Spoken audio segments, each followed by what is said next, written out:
Hello viewers, welcome back to my channel sharing is fun. आज हम बात करने जाएंगे बहुत ही कॉमन टॉपिक पर जो हर पेरेंट्स अपनी पेरेंटिंग हुड के दौरान फेस करते हैं। जब वो बच्चे को पालना शुरू करते हैं तो उनके मतलब परवरिश में ये पीरियड्स ज़रूर आती है जब हम बच्चों को ना बोलना शुरू करते हैं।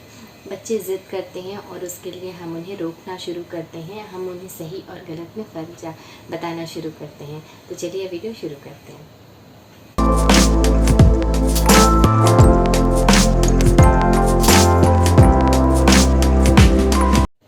तो पहले जानते हैं कि बच्चे ऐसा करते क्यों हैं।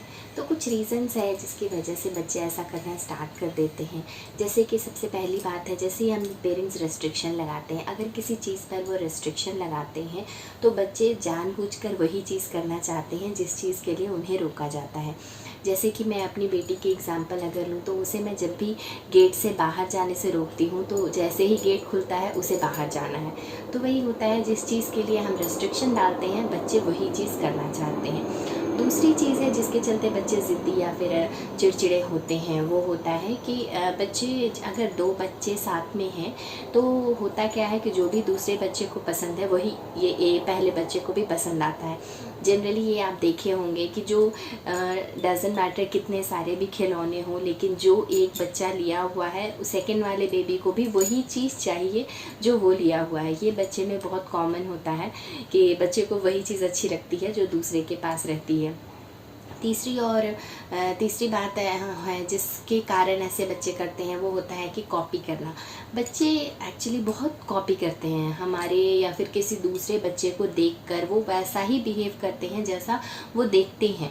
इसलिए कहा भी जाता है कि बच्चों के सामने हमेशा बहुत अटेंटिव रहना चाहिए, हमेशा अच्छी चीज़ें बोलनी चाहिए, अच्छी चीज़ें करनी चाहिए, क्योंकि बच्चे उनके दिमाग अभी खाली है, मतलब अभी कुछ भी नहीं है। जो आप जैसा वो देखता है वैसा सीखता है, जैसा उसे करते हुए देखता है वो वही करता है। तो ये चीज़ भी होती है कि जो भी वो करते हुए देखता है, जो हम लोग को करते हुए देखता है वही वो भी करना चाहता है। डज़न्ट मैटर कि बच्चे अभी वैसा नहीं करना चाहिए। बहुत सारी ऐसे काम है जो बच्चों को नहीं करनी चाहिए। जैसे कि मैं खाना वाना बनाती रहती हूँ, गैस के पास रहती हूँ, वहाँ पर मैच स्टिक यूज़ करती हूँ या फिर लाइटर यूज़ करती हूँ, तो मेरी बेबी वो लेने के लिए परेशान हो जाती है कि मुझे भी वो चाहिए। क्यों? क्योंकि वो मैं यूज़ कर रही हूँ, मैं उसे ले रही हूँ, इसलिए उसे भी वो कॉपी करना है। तो ये कुछ कारण है जिसकी वजह से बच्चे एक्चुअली ज़िद करना शुरू कर देते हैं। तो इनको रोकें कैसे, इनको रोकने का क्या तरीका है। तो मैं जो अपनी बेबी को रोकने का जैसे मैं अपनी बेबी को रोकती हूँ, मैं वही चीज़ आपसे शेयर करूँगी कि सबसे पहले जब मेरी बेबी बाहर जाना चाहती है, वो उस चीज़ के लिए ज़िद करती है जिस चीज़ के लिए मैं उसे रिस्ट्रिक्शन डालती हूँ, तो उस केस में मैं क्या करती हूँ कि जब भी मतलब कि उसे बाहर जाना पसंद है, तो जैसे ही गेट खुलता है, ऐसा कोई सिचुएशन आए जो कि बाहर कोई जाने वाला है, तो उसको उस एरिया से पहले मैं हटा देती हूँ। या तो मैं नेबर के पास उसे लेकर चली जाती हूँ या तो मैं किसी कमरे में लेकर चली जाती हूँ, ताकि उसे ये ना पता चले कि मेन डोर ओपन हो रहा है और कोई बाहर जा रहे हैं।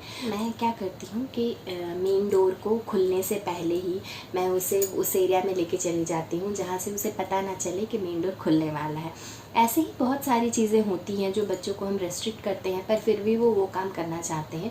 तो आप इस केस में क्या करें कि आप उसका माइंड डाइवर्ट करें, उसका ध्यान कहीं और लगाएं। जो चीज़ उसे कुछ और करने में पसंद हो वो चीज़ उससे करवाएं, वहाँ पे उसे लेकर जाएं। उसे फ्रेंड्स के पास, उसके फ्रेंड्स अगर हों, आपके अगल बगल में कोई फ्रेंड्स है तो उसे मिलने दें, उसके साथ उसे खेलने दें, नेबर के साथ उसे छोड़ दें।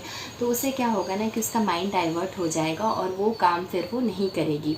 अगर ये वीडियो कोई एक्सपीरियंस्ड मॉम है या फिर एक्सपीरियंस पेरेंट्स है जो देख रहे हैं, तो उनसे एक रिक्वेस्ट है कि आप अपने सजेशंस मुझे ज़रूर दें कि आप कैसे मैनेज करते हैं और आप उसे कैसे रेस्ट्रिक्ट करते हैं, आप कैसे संभालते हैं अपने बच्चों को। वो पॉइंट्स मेरे लिए, व्यूअर्स के लिए बहुत हेल्पफुल होगा।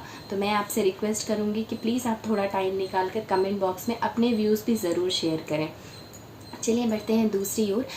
जब ऐसा बच्चा, जब दो बच्चे जैसे हैं तो ज़िद करने लगा कि उसे वही चाहिए जो उसके पास है, जैसे कि बच्चे को जो भी दूसरों के पास होती है वही चीज़ पसंद होती है, तो उस केस में मैं क्या करती हूँ कि एक टॉय है अगर, और मेरी बेटी और उसकी जो फ्रेंड है वो दोनों को वो टॉय पसंद है, वही उसी के लिए दोनों झगड़ा कर रहे हैं, तो इन जनरल मैं क्या करती हूँ कि उस टॉय को लेती हूँ और उस टॉय को ही मैं कहीं छिपा देती हूँ कि उन्हें ना पता चले कि वो कहाँ है, या फिर उनके अप्रोच से दूर कर देती हूँ ताकि वो पहुँच ना सके। दोनों में से कोई बेबी को नहीं देती हूँ। उससे क्या होता है कि बच्चे के दिमाग में ये चीज़ नहीं आता है कि मुझसे छीनकर उसे दे दिया गया, या फिर उसे ना देकर मुझे दे दिया गया। तो ये चीज़ होना ज़रूरी है बच्चे के दिमाग में कि हम लोग दोनों को इक्वली ट्रीट किया जाता है। ये नहीं है कि किसी को फेवर किया जाता है और किसी को फेवर नहीं किया जाता है। तो उस केस में क्या होता है कि वो थोड़ी देर के लिए रोते हैं बच्चे कि वो खिलौना उसे नहीं मिला, लेकिन थोड़ी देर के बाद वो अपने आप चुप हो जाते हैं और कोई और चीज़ में बिज़ी हो जाते हैं, कोई और चीज़ उन्हें पसंद आ जाती है, कोई और चीज़ के साथ वो खेलने लगते हैं।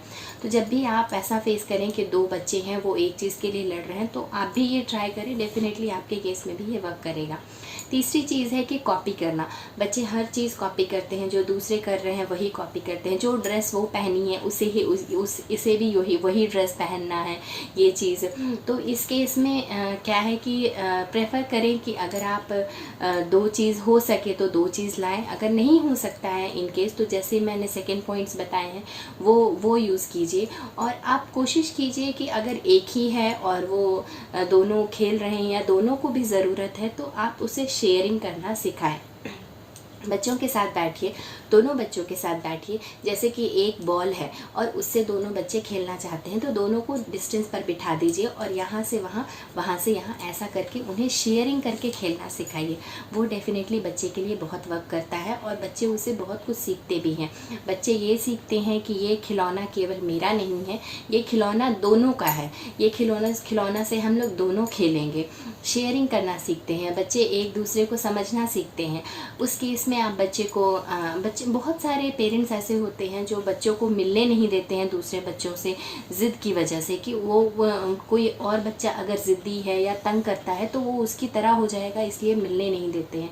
लेकिन ये भी किसी पॉइंट तक शायद होता होगा, मुझे पता नहीं है, कि हाँ दूसरे बच्चे को अगर ज़िद करते हुए देख रहे हैं बच्चे कि वो हाथ पैर पटक रहे हैं और उन्हें फिर वो चीज़ दे दिया जा रहा है, तो शायद दूसरे बच्चे भी ये चीज़ कॉपी करने लगें कि हाँ शायद हम भी वैसे करेंगे तो मुझे वो चीज़ मिल जाएगी। तो हाँ, अगर आप हो सके तो ये चीज़ अवॉइड करें कि जब कोई बच्चा ज़िद कर रहा है या कोई बच्चा चिड़चिड़ा है, ज़्यादा है, तो उससे थोड़ा डिस्टेंस रखें बच्चे का, तो वो शायद आपके बच्चे में जो रॉन्ग बिहेवियर्स होती है वो आने से थोड़ा प्रिवेंट करें। बच्चे को शेयरिंग करना सिखाएं, बच्चे को एक दूसरे को समझना सिखाएं, एक दूसरे से बांटना सिखाएं, हग करना सिखाएं, फिर हैंडशेक करना सिखाएं। ये अच्छी बातें जो है ना, ये हम लोग दो बच्चे जब साथ में रहते हैं तो बहुत ईजिली सिखा सकते हैं, क्योंकि वो उसको देखकर ये खुद कॉपी करेगी। अगर आप उसका हाथ बढ़ाइएगा तो ये भी हाथ बढ़ाएगी।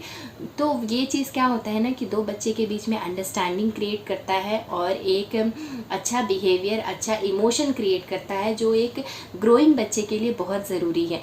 केवल बच्चे के साथ ही नहीं, वो बड़ों के साथ भी फिर वैसा ही रहता है।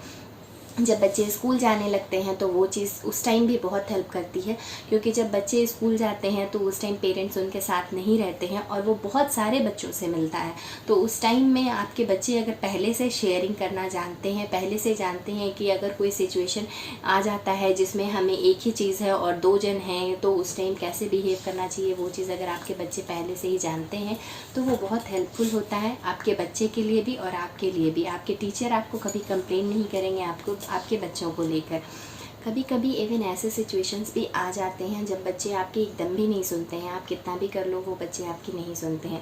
तो उस केस में मैं तो थोड़ा इसे डांट देती हूँ, क्योंकि अभी मारने तक का तो नौबत नहीं आया है।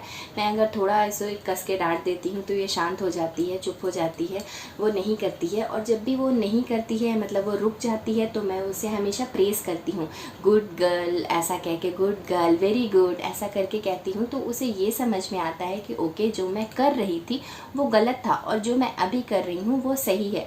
तो ये आप अपने बच्चे के साथ ट्राई करें। जब भी वो कुछ गलत करता है तो उसे रोके, नो नो नो, ऐसा ना ऐसा कहें उसे, ताकि उसे ये पता चले कि नहीं, वो जो कर रहे हैं वो गलत है।